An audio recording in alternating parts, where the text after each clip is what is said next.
హల్లెలూయా. Good morning. మరొక ప్రశస్తమైన రోజు మన ప్రభు మనకు అనుగ్రహించి ఉన్నాడు. రండి రండి రండి రండి రండి ప్రభు వాక్యాన్ని ధ్యానిద్దాం. రండి ఆయన సన్నిధిలో ప్రార్థించుకుందాం. రండి దినమంతటిలో దేవుని కృప కొరకు వేడుకుందాం. చిన్న ప్రార్థన. పరిశుద్ధుడా నీకు వందనములయ్యా, మరొక రోజు ఇచ్చావు, మరొకసారి మాతో మాట్లాడము. ఈ దినమంతా మేము నిన్ను మహిమపరిచే జీవితాలు జీవించుటకు సహాయం చేయమని క్రీస్తు నామములో అడుగుచున్నాను తండ్రి. ఆమేన్. ఎలా ఉన్నారండి? బాగున్నారా? గత రాత్రి ప్రశాంతంగా నిద్రించారా? సమయాన్ని సద్వినియోగపరుచుకుంటున్నారా? దేవునితో గడిపే సమయం చాలా శ్రేష్టమైంది. మిగిలిన సమయం అంతా చెప్పాలంటే వ్యర్థమేనండి. దేవునితో మనం ఏ పని చేసినా దీవించబడతాం, కానీ దేవుడు లేకుండా ఎన్ని ప్రయత్నాలు చేసినా విఫలమవుతాం. మనకి ఎంత జ్ఞానం ఉన్నా, ఎంత లోక జ్ఞానం ఉన్నా, దైవ జ్ఞానం, సమయానుకూలమైన జ్ఞానం మనకు లేకపోతే మనం ఏమి సాధించలేమండి. జ్ఞాని, మహాజ్ఞాని అని పిలువబడిన సొలొమోను తన జ్ఞానాన్ని మిస్యూజ్ చేసిన తర్వాత మళ్ళీ బుద్ధి తెచ్చుకొని తను ప్రాక్టికల్గా అనుభవించిన వాటిని రాసిన పుస్తకమే ప్రసంగి పుస్తకం. అందుకే ఆ పుస్తకంలో వ్యర్థం వ్యర్థం వ్యర్థం వ్యర్థం అనే మాటలు చాలా ఉంటాయి. నాకు పెద్ద జ్ఞానం ఉందని నేను ఏదేదో చేశాను, అది కట్టాను, ఇది కట్టాను, అది చేశాను, ఇది చేశాను, అది సంపాదించాను, ఇది సంపాదించాను, ఆ థియాలజీ చదివాను, ఈ బయాలజీ చదివాను, ఈ బాటనీ చదివాను, ఈ జువాలజీ చదివాను, ఈ ఫిజిక్స్ చదివాను. అవునండి, ఆయన మహాజ్ఞాని. వృక్షశాస్త్రాన్ని ఎరిగాడు, వృక్షాలన్నీ తెప్పించాడు. జంతు శాస్త్రాన్ని చదివాడు, జంతువులన్నింటినీ పోగు చేశాడు. ఆయన అనేక విషయాల్లో, వ్యాపారం విషయాలు, బిజినెస్ మ్యాటర్స్లో అభివృద్ధి పొందాడు. అన్నీ పొందుతున్నారండి మనుషులు ఇవాళ. అన్నిటి కొరకు చదువు చదువు చదువు చదువు చదువు. ఏం చదువుతున్నారులేండి. ఇంతకుముందు పిల్లలు చదువుకునేవాళ్ళు, ఇప్పుడు పెళ్ళైన తల్లులు కూడా చదువుతున్నారండి. పిల్లల్ని సంకన వేసుకొచ్చి రేపు ఎగ్జామ్స్ అయ్యారు, ప్రార్థన చేయండి అని అడుగుతున్నప్పుడు నాకు ఆశ్చర్యం వేస్తుంది. ఇంకా ఏదో ఉద్యోగం సంపాదించడానికి, ఇంకా ఏదో ఒక హయ్యర్ లెవెల్కి వెళ్ళడానికి ఆ ఎగ్జామ్స్ రాస్తున్నాం. దేవుని ఆశీర్వాదం మన మీద ఉన్నప్పుడు మనం నిజంగా ఆశీర్వదించబడతామండి. ఒకసారి ప్రసంగి రాసిన గ్రంథం 12వ అధ్యాయంలో, ప్రసంగి 12వ అధ్యాయం 12వ వచనం చదువుతున్నాను రండి. ఇదియోగాక నా కుమారుడా, హితోపదేశములను వినుము, హితోపదేశములను వినుము. పుస్తకములు అధికముగా రచింపబడును, దానికి అంతము లేదు. విస్తారముగా విద్యాభ్యాసము చేయుట దేహమునకు ఆయాసకరము. విద్యాభ్యాసం చేయటం ఆయాసకరం అనలేదు, కానీ విస్తారముగా విద్యాభ్యాసం చేయటం. ఇంకా ఇంకా పుస్తకాలు చదవాలి. పుస్తకాలు రచించబడుతూనే ఉంటాయి, అప్డేట్స్ వస్తూనే ఉంటాయి. ఆ పుస్తకాల పురుగు అంటారు కొంతమందిని. తెగ చదువుతుంటారు. మంచిది, పుస్తకం చదవడం చాలా మంచిది, కానీ దానికి బానిస అవ్వకూడదు. అనవసరమైన పుస్తకాలు చదవకూడదు. నీవు చదివే లిటరేచర్ ఏంటి, దాని గ్రంథకర్త ఎవరు, దాని సారం ఏంటి?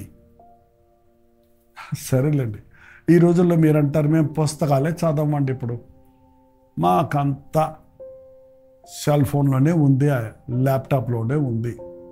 We will go and search in the system. మాకే నాలెడ్జ్ కావాల్సిన అంటారు.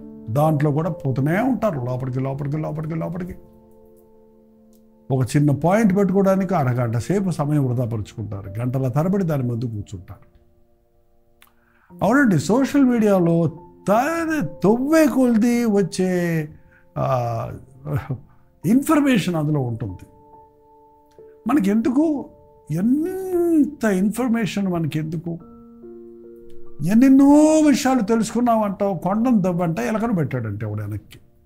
అంటే ఎలుకను పట్టుకోవడానికి పెద్ద కొండ తవ్వాలా? దేవుని హితోపదేశం, దేవుని మాట ఎస్సెన్స్ అండి. ఆయన మాటలు, ఆయన చేసిన బోధలు వివరించి రాయాలంటే, వాటిని పుస్తకాలుగా ఆయన చేసిన ఆశ్చర్యాలన్నీ రాసి పెట్టాలంటే ఈ ప్రపంచం అంతా కూడా చాలదటండి. అంత పెద్ద లైబ్రరీ అయిపోద్ది. ఆయన అవన్నీ వివరించాల, వాటి సారం పెట్టాడు. ఆ మాట, ఒక్క మాట చాలు మన గుండె నిండిపోతుంది, మన అవసరత తీరిపోతుంది. దేవుని మాటలతో నింపబడింది పరిశుద్ధ గ్రంథం. ఈ గ్రంథములోని మాటలు పుటం వేసినవి. ఆ మాటను నీవు పరిశుద్ధాత్మ ద్వారా వెలిగించబడితే, చదివినప్పుడు వెలిగించబడితే నీ మనోనేత్రాలు, నువ్వు గంటల తరబడి అన్వేషణ చేసిన విషయాలను చిటికలో దేవుడు నీకు అవగాహన చేస్తాడు. విస్తారముగా విద్యాభ్యాసం చేయటము దేహమునకు ఆయాసం. ఎక్కువ చదివినోడికి పిచ్చి పట్టేస్తాడు, బ్రెయిన్ హీట్ ఎక్కేస్తుంది కదా. ఏంటేంటో చదివేది. ఎందుకు చదువుతున్నావు ఇంతకీ? ఎందుకు పుస్తకాలు చదువుతున్నావు? Why do you want knowledge about everything? అన్ని విషయాలు అన్వేషణ చేసి నేను బాగా తెలుసుకున్నాను, ఎక్కువ తెలుసుకున్నాను, డీప్గా తెలుసుకున్నాను అని చెప్పటం ఎందుకొరకు? కేవలం వాదించటం కొరకు, కేవలం నేను గొప్పవాడిని అని చెప్పుకోవటం కొరకు. ఇవాళ క్రైస్తవ బోధకులు కూడా అలాగే చేస్తున్నారండి. బోధలు కూడా అలాగే ఉంటున్నాయి. ఆ బోధల్లో ఏంటేంటో మర్మాలు చెప్తాం, సత్యాలు చెప్తామని అనవసరంగా బీటింగ్ అరౌండ్ ద బుష్ అన్నట్టు ఒక ముఖ్యమైన విషయాన్ని చెప్పడానికి ఎక్కడెక్కడికో తిరిగి వెళ్ళాల్సిన అవసరం లేదు కదా. ఇది ఆనాడే ఉండేది. అందుకే పౌలు తీతుకు చెప్పాడు.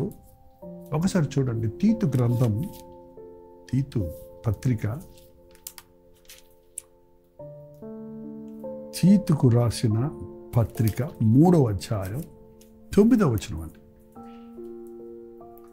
అవివేక తర్కములు, వంశావళులు, కలహములను, ధర్మశాస్త్రమును గురించిన వివాదములను, నిష్ప్రయోజనమును వ్యర్థమై ఉన్నవి. ఏంటంట? అవివేకమైన తర్కములు, debates. Why do you want a debate when the essence is there? డిబేట్లు చేసే వాళ్ళని గమనిస్తుంటాను అప్పుడప్పుడు. చివరికి ఆ డిబేట్లో సారమేమి రాదండి. వాళ్ళు ఇదంటున్నారు, వీళ్ళు ఇదంటున్నారు, మీరు చెప్పండి ఏంటో అని మనల్ని అడుగుతారు కావాలంటే. దీనికి అనవసరమైన వాదనంత ఎందుకు? వివేకమ సంబంధమన్నీ కావలసిన వాటిని ప్రభు హితబోధలో వింటే, దేవుని మాటలు నీ మనసులో ఉంటే, you know what is truth and what is not. ఏవి నీచములో, ఏవి ఘనములో నీవు గుర్తుపట్టేవాడిగా ఉంటే ఉంటావు. దేవుని జ్ఞానం కోసం నువ్వు అడిగితే మోసపో. నో నీడ్ టు తర్కించాల్సిన అవసరం లేదు, వాదించాల్సిన అవసరం లేదు, నిరూపించాలి అనే అవసరం లేదండి. విశ్వాసం, నిరూపణలు కోరేవాడు విశ్వాసం లేనివాడు. అవివేకయుక్తమైన తర్కములు, వంశావళులు ఉన్నాయండి. వంశావళులు బైబిల్లో అప్పుడప్పుడు మనం కొన్నిటిని రూఢిపరచడానికి వాటిని ఉపయోగించుకుంటాం. కానీ దాన్ని బట్టి రబ్బరు సాగదీసినట్టు ఊరికే సాగదీయాల్సిన అవసరం లేదు కదా. రబ్బర్ బ్యాండ్ ఉంటే చూడండి, దాన్ని ఇలా సాగదీస్తే ఇంత పొడుగు వస్తుంది, మళ్ళీ వదిలిపెడితే అంతే అవుద్ది. మళ్ళీ ఒక చిన్న దాని కోసం అనవసరముగా మన సమయాన్ని, మన సామర్థ్యాన్ని అనవసరంగా మన మనసును పాడు చేసుకోవటం అనేది అవసరం లేదు. అవివేక తర్కములు, వంశావళులు, కలహములను, ధర్మశాస్త్రమును గురించిన వివాదములను, ఈ బైబిల్ మీద నిఘంటువులు చాలా ఉంటాయండి, వ్యాఖ్యానాలు ఉంటాయి. ఆ పండితులు బైబిల్ కాలేజీలో థియాలజీ చదివినప్పుడు మాకు చెప్పేవారు, ఆ థియాలజీలో ఏముంటుంది, అందులో చదివితే ఇది పండితుల అభిప్రాయం అంతే, nobody can conclude the truth. ఇది కొందరు అభిప్రాయం, ఇది కొందరు పండితుల అభిప్రాయాలు. వై డూ యూ వాంట్ అభిప్రాయాలు? What is truth is needed. అందరి అభిప్రాయాలు మనకు అవసరం లేదండి.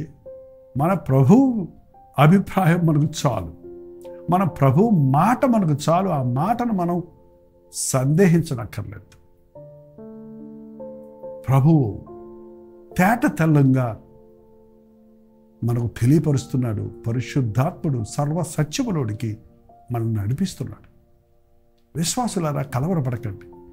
ఆ బోధకుడు ఇది చెప్పారు, ఈ బోధకుడు ఇది చెప్పారు, ఆయన అట్లా అన్నారు, వీళ్ళు ఇట్లా అన్నారు, నాకేం అర్థం కావటం లేదని చాలామంది వాళ్ళ అనవసరమైనటువంటి విషయాల కొరకు మనసును పాడు చేసుకొని విశ్వాసాన్ని పాడు చేసుకుంటున్నారు.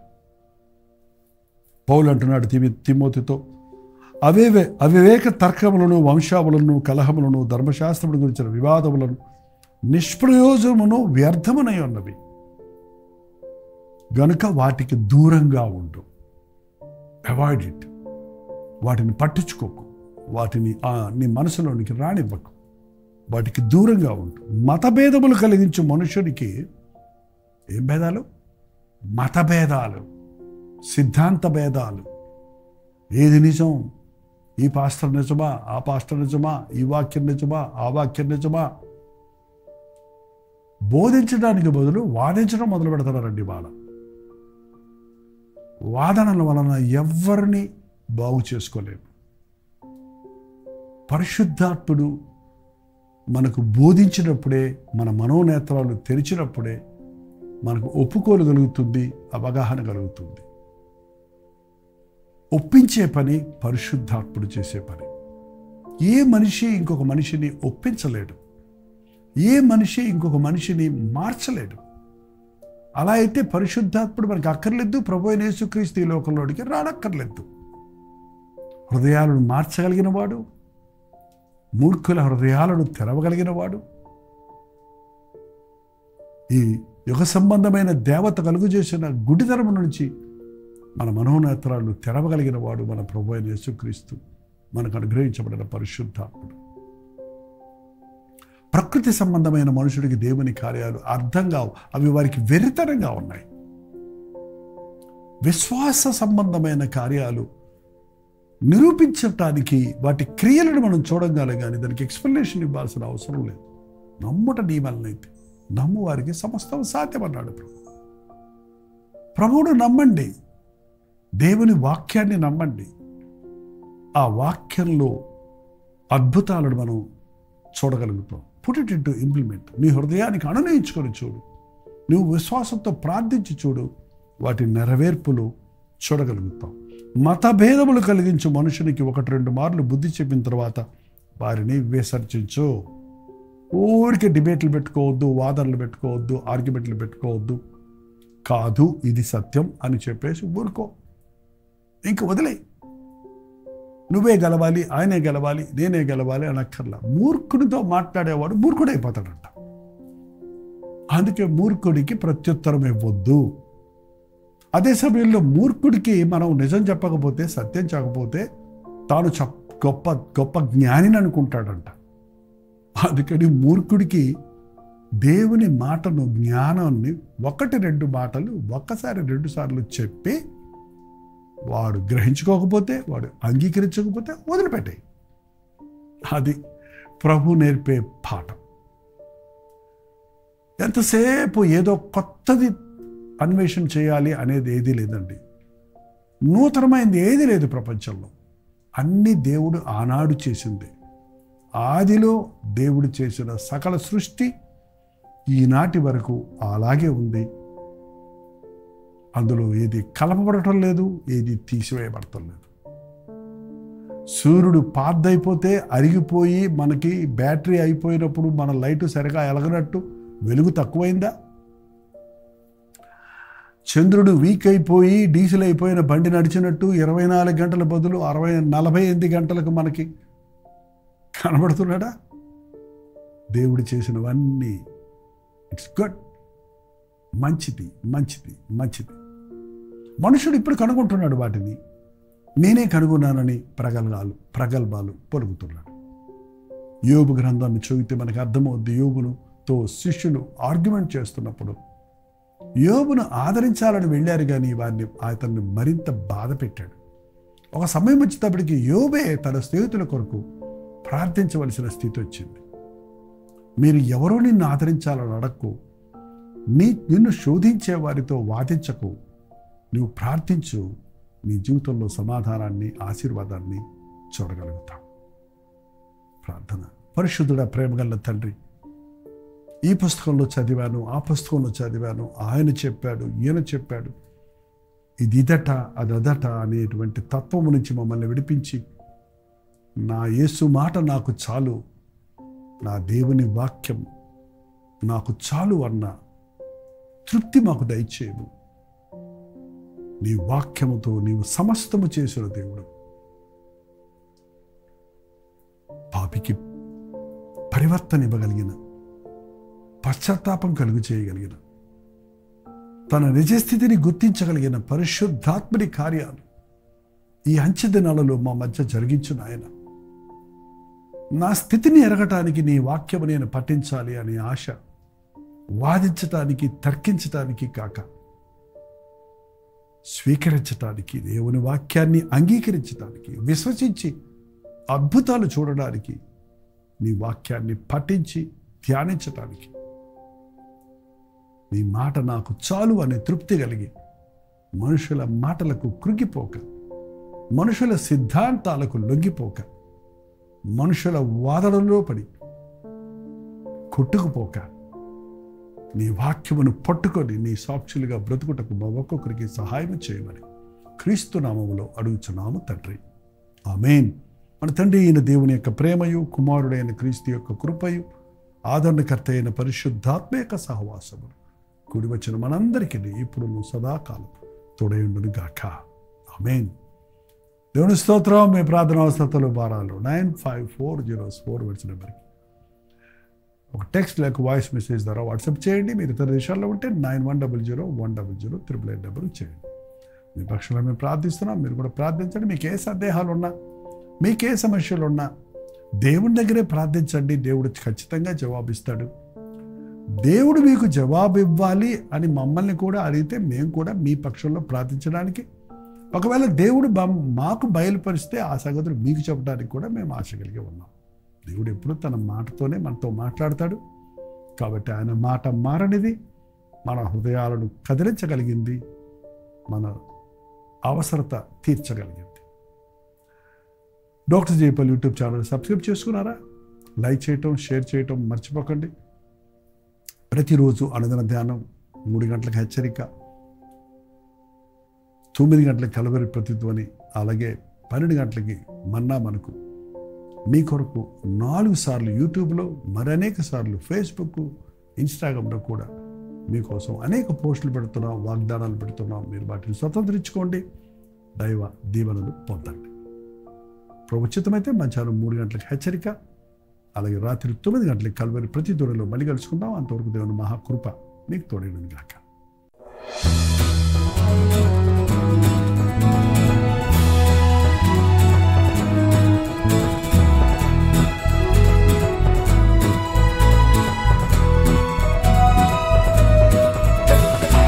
హల్లెలూయా. దుబాయ్, అబుదాబి, షార్జాలో ఉన్న వారికి, తెలుగు వారికి, తమిళ వారికి శుభవార్త.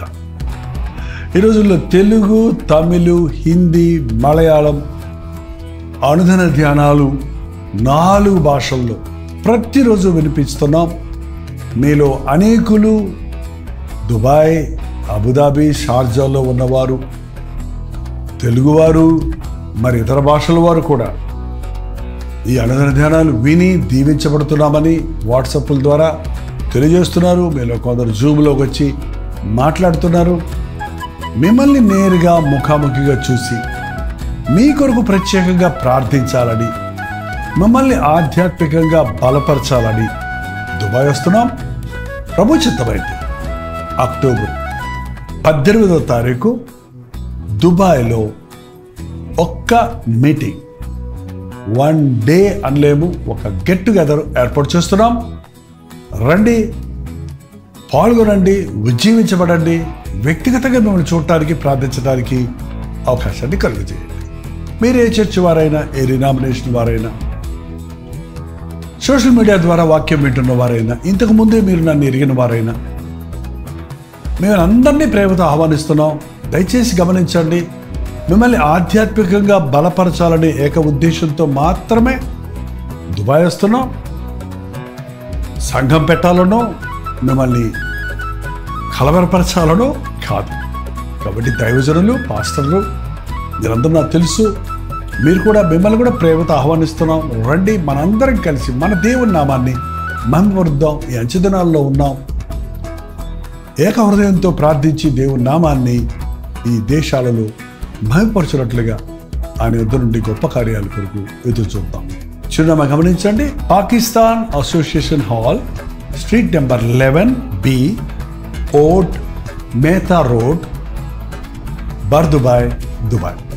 ఇంకా విషయమే మీకు వివరాలు కావాలంటే ఈ కింద ఉన్నటువంటి ఫోన్ నెంబర్కి మీరు కాంటాక్ట్ చేయండి, లేదా SMS పెట్టండి, ఈమెయిల్ చేయండి, లేక వాట్సాప్ చేయండి. కనిపెట్టి మళ్ళీ ప్రయత్నించండి. తప్పకుండా మీ ఫోన్ ఎత్తి మీకు అడ్రస్ వివరాలు తెలియజేస్తారు. అలాగే లింక్ పంపించడానికి మీరు సహకరించగలరు. తప్పకుండా రండి. ఒక్క మీటింగ్ కోసం ఎంతో ప్రయాసపడి మీకోసం ఆధ్యాత్మికంగా మిమ్మల్ని బలపరచడం కోసం ప్రభు చిత్తంలో, ప్రభు ఇచ్చిన ప్రేరేపణ బట్టి చెన్నై నుంచి దుబాయ్ వస్తున్నాం. అక్టోబర్ 18వ తారీఖు సాయంత్రం 5 గంటల నుంచి గ్యాదర్ అవుతున్న ఈ గ్యాదరింగ్లో మొదటి నుంచి చివరి వరకు ఉండి ముఖాముఖిగా మిమ్మల్ని చూడటానికి, ప్రార్థించడానికి అవకాశాన్ని కలుగుతాయి. తప్పక వస్తారు కదా.